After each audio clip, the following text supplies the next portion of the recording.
Wagone Nyasachwa erokamano momiyowa thuolo machal kod ma mondo wayudre ka wayalo wach maro maler nigo kata wach makelo ngima kata wach ma Nyasaye nie iye.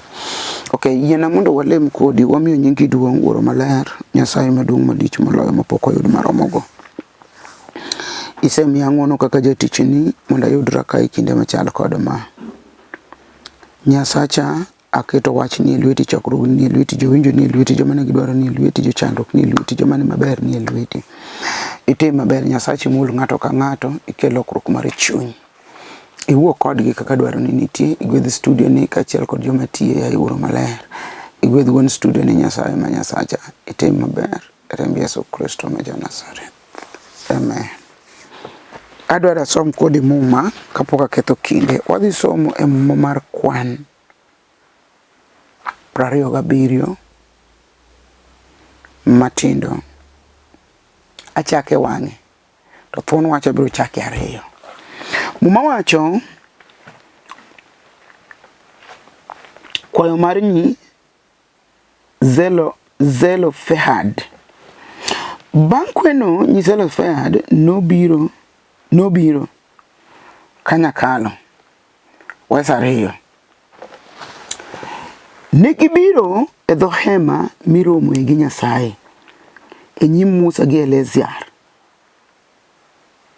jadolo kaachiel gi jodongo kod oganda duto.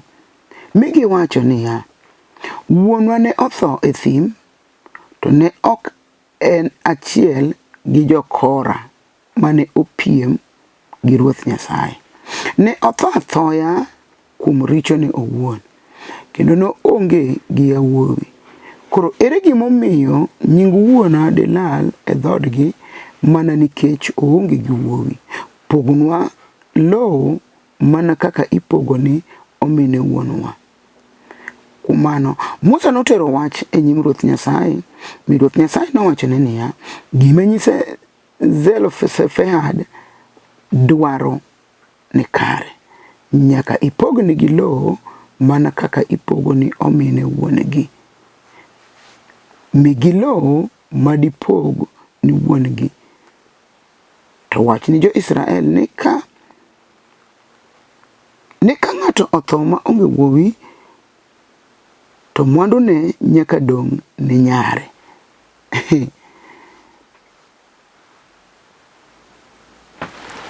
Mano e wach ma adwaro mondo asom mondo wawuoye. Atemo some mos ka chambwa mondo achame. Mano iluongo ni loko manyien. To loko machon to wacho niya,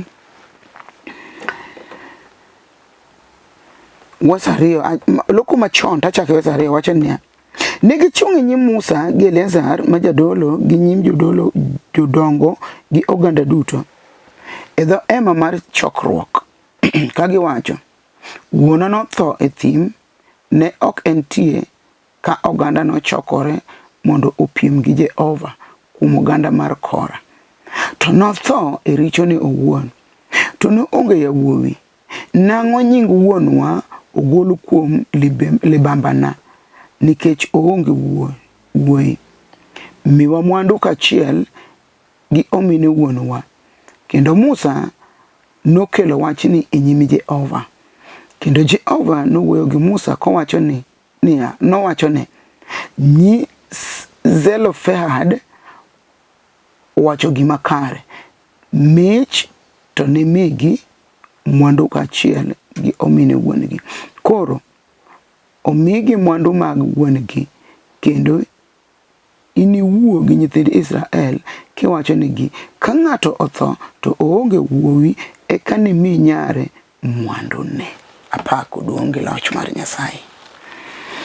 Nitiere wach ma manyo kanyo mondo ayudane kama nyalo makogo. Mumb Nyasaye ma wasomo wacho ni e kinde ndalo mag Musa ne nitiere ji mane nyuol kaka ndalo wasani. Nitie ng'ama onge wuoyi, nitie ng'ama onge nyako. Ginyuol to ginyuol mopogore opogore. To nitie ng'ama nigi nyako to nigi wuoyi. Koro mumba wacho ni e ndalo mag Musa chik mar jo Israel nodagi ni ka ng'ato nyuolo nyiri lilo to kosetho to mwandu ne lal. Ok mi owetene, ok mi nyigi. winja matut. Mwandu ni nyalo lal. To adwa ni winji gima nyalo duogo ni mwandu. Nyithindo manyiri gi ne gin nyiri abich. Ne en Milka, Tirza, Hogla, Noah gi Mahla.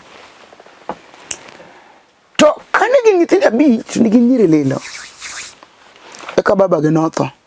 Ma mwandu wuon gi olal. To nyiri gi nobedo jochir. Magidhi ir Musa. Gidhi penjo gimomiyo baba gi notho ma onge wuoyi koro mwandu ne lal. Gin gidwaro mwandu wuon gi. To nikech chik nodagi ni baba gi kosetho to onge kod wuoyi to mwandu ne lala kamano onge ga mipogo. E sama nyithindo gi nodhi ir Musa kod jadolo Eleazar kod jodongo e nyim hema mar chokruok. To wachni nochando chuny Musa. Ka nyithindo manyiri wachna ang'o momiyo nying baba wa lal e dier anyuola wa. Nying baba wa lal e dier libamba nikech ang'o.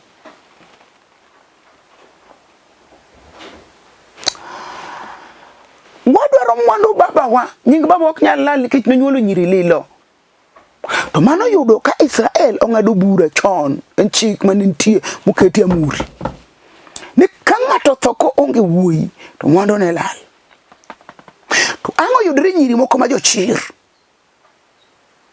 Ondike Jeremia ni an ruoth Nyasaye asetimo gimoro ma ono. Asemiyo dhako bedo maratego ka dichuo. To ang'o yudre nyiri moko ma jochir.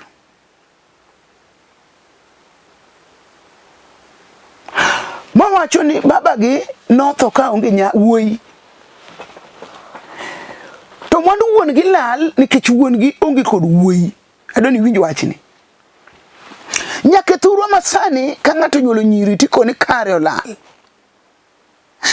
Kinde wacho notho gi wiye nikech nyiri gi nogwenge. Amor kod nyiri gi. Giringo gidhir Musa kod jadolo Eleazar kod jodongo mamoko. Gibe gifwenyo ni konyruoge nyalo ma e ruoth Jehova Nyasaye ma Nyasach polo gi piny. Nikech kar ringo ka sirikal mano ng'ado bura to giringo ir jodolo mag Nyasaye. To wach momora ni ne gichomo Musa tir. Magi penjo Musa ni wan wach mokelo waka. Ang'o momiyo nying baba wa lal e dier anyuola ne, nying baba wa lal e dier rebamba ne, ang'o momiyo nying baba wa lal e dier oganda ne, ang'o momiyo? Togo choko chirge wacho ni nikech baba wa ne ok onyuolo yawuowi. Koro nyinge nyaka lal e dier anyuola. Wan wabiro mondo miwa mwandu baba wa. To wachni nochamo chuny Musa, gima nonyalo timo ne onge, piny obage. Nyaka sama wuoyo ni nitiere wach manyalo bago dichuo kata dhako. Nitiere wach manyalo bago dala moro. Nitiere wach manyalo bago rangach. Nitiere wach manyalo bago od ng'at achiel, choma ot achiel emo bago ot achiel emo ketho. Nitiere wach manyalo ketho dala joka ng'ato, anyuola te, ot te, kodhi te. Wachni nochando chuny Musa. Kapok wachni chando chuny Musa nikech en chik mane ni Israel, to chando chuny nyithindo manyirigi. To giting'o wach gitero ni jodolo. Gipenjo ni ang'o momiyo nying wuon asie lal e dier anyuola nikech onyuolo nyiri. Wachni nochando Musa ka nyithindo gidhi ire. Afwenyo. Kare nitie nyathi ma koromo gi warruok to nyalo reso odgi. Nitiere nyathi ma koromo gi warruok to nyalo reso anyuolane. Nitiere nyathi ma koromo gi warruok to nyalo reso dalagi. Magi mana nyithindo to mana manyiri. Emodwaro mwandu wuon mare mopenjo ni ang'o momiyo. Ka ng'ato penji ni ang'o momiyo, mano ni galama mar penjo. Kisungu luongo ni question mark. Nigi ranyisi mar penjo. ang'o momiyo nying baba lal e dier anyuola? Nikech baba ne onge wuoyo nyuolo nyiri lilo. Nitiere chik minyalo keti mago amuri. Chik mamuon mapandika maketi majip nie piny ngima ni mano chik mokal. Kendo chik mokal e piny ngima to onge ng'ata manyalo wuoyo. Chik momako nyithindo gi en chik manondiki mong'adi momaki monyono piny ni gino timore. Ihero idagi ka ng'ato tho ma onge nyako, ma onge wuoyi, ka ng'ato tho ma onge wuoyi, otho konyuolo nyiri, to nyinge ochuno makatidagi, nyinge nyaka lal e dier anyuola. Nitie sa ma Nyasaye nyalo chenjo katiba. Nyasaye nyalo loko chike. Nyaka chik manoketi gi kwar wa. Nyasaye nyalo loko chike. Koro winji ka nyithindo jodonjo e nyim hema mar chokruok, e nyim Hema Miromoe gi Nyasaye. Mano wach momora manade. Kare nitie wach mapek ma ng'ato tero kamirome gi Jehova. Nitie wach mapek ma ng'ato nyalo dwaro mondo rom gi Nyasaye. Nikech ka ng'ato donjo kamirome gi Nyasaye nyaka rom gi Nyasaye. Apare chunya ni nyiri gi dine wedhi kamirome gi Nyasaye, chik ni ok doloke Israel mangima. To wach ma nyiri gi nodhi mondo girad gi jodolo gi Musa gi jodongo kamirome gi Nyasaye nomiyo chik olokore e Israel mangima. Musa oting'o wach otero ne Nyasaye ma Nyasach chike, Nyasaye maduong' malich moloyo, Nyasach Israel. Ne nyithindo gi obiro ni mondo migi mwandu wuongi nikech nying wuongi ok owinjo lal e dier oganda.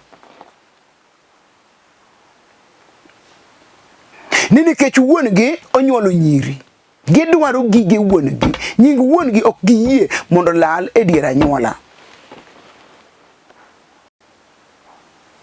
To Nyasaye odwoko Musa ni Musa,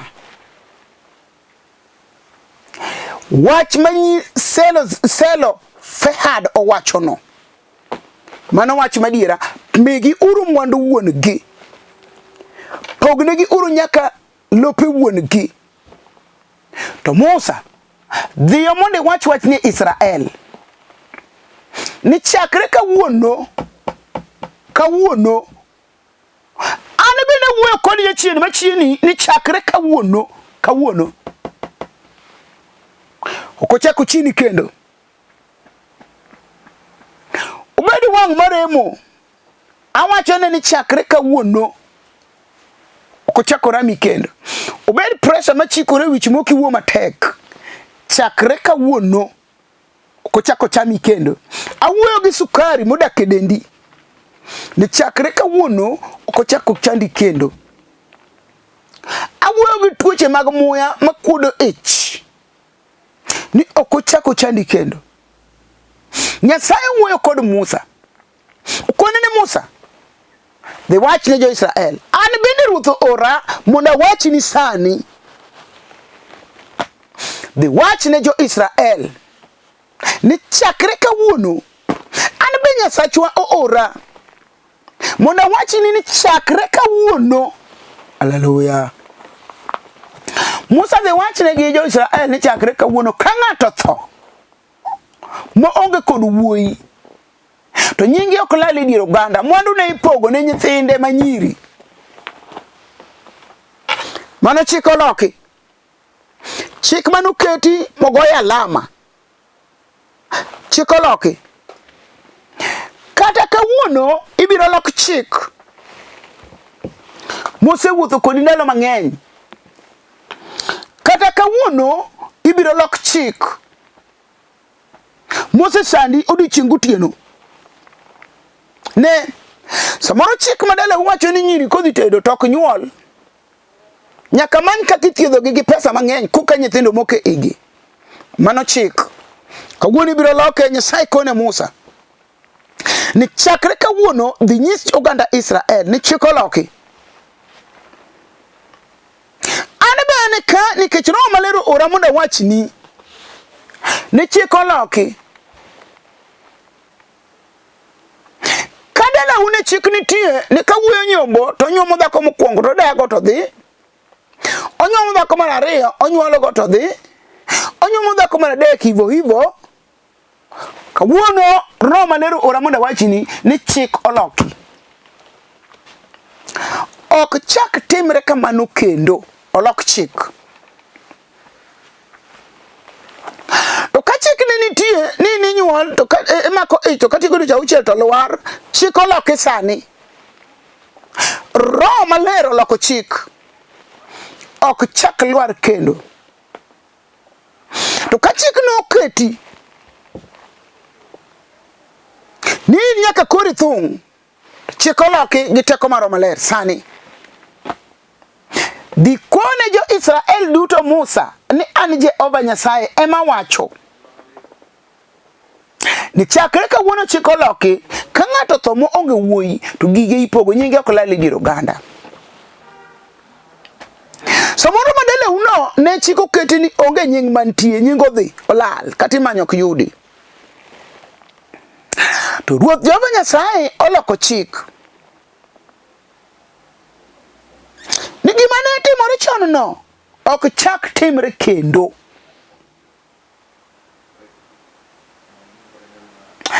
Amiyo nying Kristo duong'. Amiyo nying Omwa Miratego duong'. Amiyo nying Yesu Kristo duong'. Muma wacho ni dhi mondo ikone jo Israel. Musa an Nyasaye ma wacho ni dhi ikone jo Israel ni chakre kawuono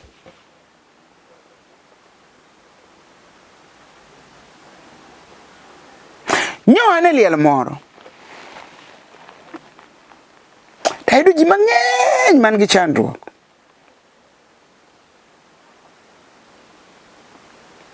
To chandruok achiel kende manyo hinyo chunya.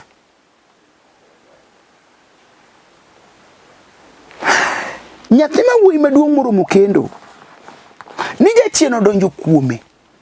Yawa, jachien ojoga kabisa to bane omi Nyasaye ogolo chik. To mae omi Nyasaye nokelo Yesu.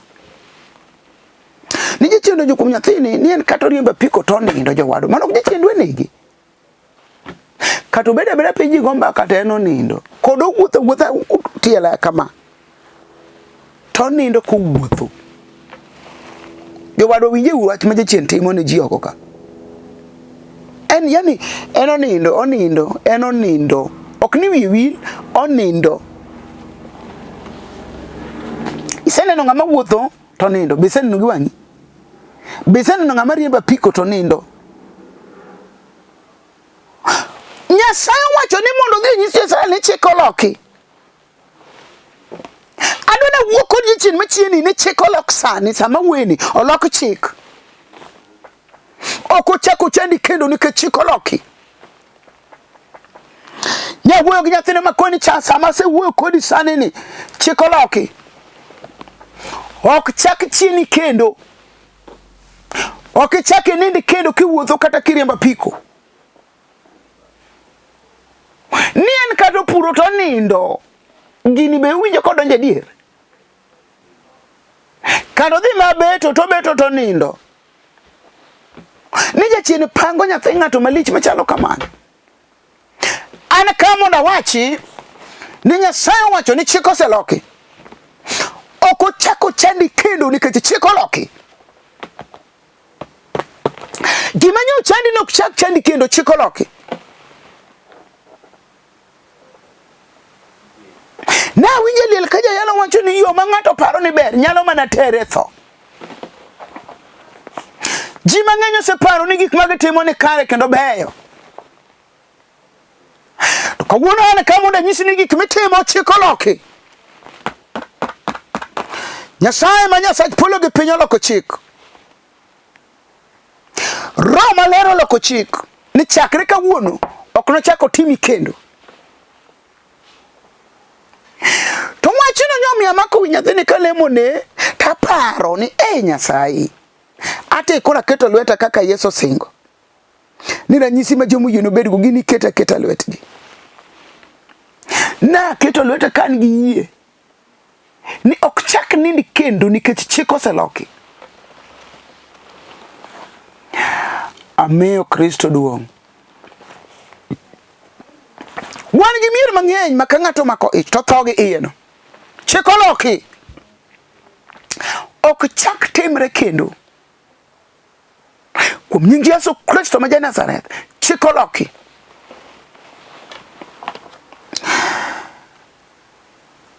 Muma wacho ne gidhi ir jodolo gi Musa gi jodongo. Wechandori giringo ka juoga, wechandori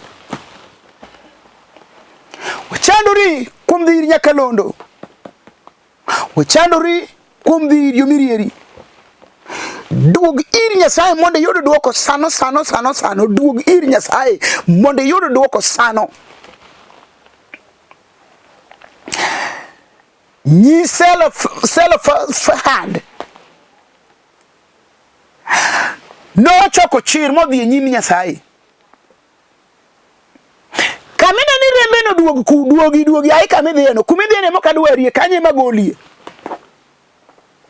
Duog ir Nyasaye koni lokri duogi wadhi kuro wadhi gomi duogi kami adhi no ai. Awacho ni wadhi kumidhi no duog ir Nyasaye. Tendo manyiri kano choko chir moweyo gik mane giparo mondo gitim giduogo ir Nyasaye. Sama ne giduogo ir Nyasaye chik noloki. Duog ir Nyasaye mondo lok chik madaleu. Duog ir Nyasaye mondo lok kuong madaleu. Duog ir Nyasaye mondo lok gik maricho madaleu. Duogi awacho ni duog ir Nyasaye sani ai kumidhi no isetemo to tamore. Pesa ni osedhi mang'eny to onge duoko. Isedongi lweti to gima nyiso ni dhi ir jogo onge. Duog ir Nyasaye lokri duogi. Saramo mondo duog ir Nyasaye sani nikech Nyasaye to kiduogo ire to olako gino sani. Ok chor kise. Nyirigi nodhi ir Nyasaye. Nyi Zelofehad nodhi ir Nyasaye. Muma wacho ni ne dhi ir jadolo Eleazar gi Musa kod jodongo. Tiende niya, to muma wacho ni ne gidhi kamirado e gi Nyasaye, Hema Miromoe gi Nyasaye. Ok ne gidhi adhi e bura mar tie yien mar jodongo gweng'. Gidhi kamirome gi Nyasaye mondo giyud duoko makare kech ne ging'eyo ni duoko dhi wuok kuom Nyasaye. Komidhi ene ma pod adagi gima pachi paro no akweri duog ir Nyasaye mondo yud duoko. Ne gidhi romo gi Nyasaye. Mi Musa pinyo bago. To ka Musa dok ir Nyasaye, to Nyasaye koni ni migi kaka giwacho no chik oloki. Kone Israel duto ni chik oloki. Gima yande timore no ok chak timre. Lek manyochi leko maricho kichaki lek kendo. Nduru manyochi gogo tino kichaki go kendo. Wewe manyi wuyo kendo kichaki wo kendo. Dendi manyo jony to rami te ok chak jony kendo. Awacho ni jomanyi neno kalawika ok chak lawi kendo nekech chik oloki. Nyasaye maratego marambi mara uma oloko chik. Kada nyise ng'ado gi guok ni inok ni nyuol olok chik ni nyaka mok nyuol go biro nyuol. Kuda ni misumba olok chik ni chunyi misumba ema tibedo gi dalani. Muma wacho ni chik noloki ka Nyasaye ogolo order. Wan ka mondo Nyasaye ogol order. Nyasaye oro Musa mondo dhi koni Israel. Ni chakre kawuono chik oloki. Ok chak tim gima ne timo chon. Ayanyo se romi ok chak yanyi kendo loki. Nyasaye osedagi oloko chik. Adana lame gi jal moro. Wiye ok bi wil mokalamo ne soja. Pito koth man kadel. Mane odududi e ba mar dudi. Nyasaye mondo gwedhe. Nyoka onge mana murito momanyo na piko Nyasaye mar nyiseche mondo gwedh Jakobila. Muma wacho ni Chik Moloki.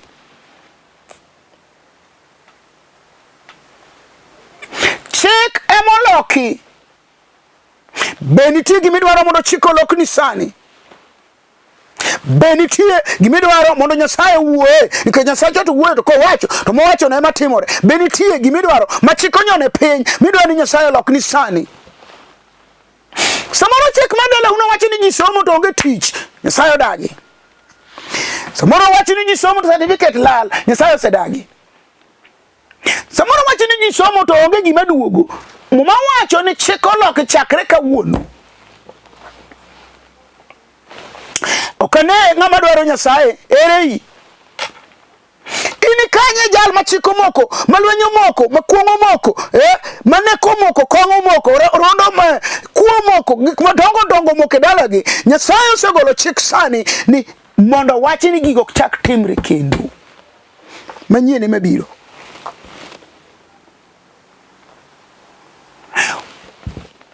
Wuod nyapala e piny ludhe dongo. Dwani winji ni chik oseloki. Nyasaye oloko chik wuod nyapala piny ludhe dongo. Nyasaye oloko chik nyaka gweng' mar ludhe dongo kanyo. Gik manyalo timore maricho Jehova osedagi. E piny kandiege kanyo. Kama yawuoyo lokore. Kama rang'enye. Jehova osedagi. Gik matimore go chak timre kendo chakre kawuono. Umiya dwaro na lame gi ng'ato mawacho ni madala wanito hewa ma odwani to onge ng'ama nyalo loso mar kothwagi to hewa wasetemo to kwanyal.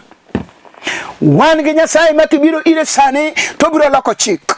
Owacho kone Musa ni mana kaka giwacho no chik oloki. Dhiyo mondo ilane jo-Israel duto ni chik oloki ok tim kaka nitime chon. Awuoyo kodi jakuogni ok chak tim kaka itimo chon. Awuoyo gi jal moro ma jachieno donjo kuome mar chode ok chak timre kendo nikech Nyasaye oloko chik. Nona leme nge ng'ato mawinje chunye nodwa ni Nyasacha mondo olokne chik. Wala mi wuoro maler Alfa kod Omega chakruok gi giko. Jal ma koketo chik to chik ne mitiyogo. Ni loko chik. Ne loko chike dala Zelofehad. Ma chik otiye Israel mangima. Wuono de chuo mayuakne, nyathi mayuakne, chunje mawuothoge Nyasaye, chunje mag Illuminati, mag devil worshiper, chunje maricho mag kuong. Ka wuone se wuoyo Nyasaye ni nyaka gilokre. Chunje makuode dhako ni kowene ni gichoich ongeni, magi loko sani te kuom nying Yesu Kristo. Baba, achiwo ng'ata ma winjo wachni e lweti, iloko ngimane kaluwore gi message mikelo. Itim maber e remb Yesu Kristo ja Nazareth. Amen.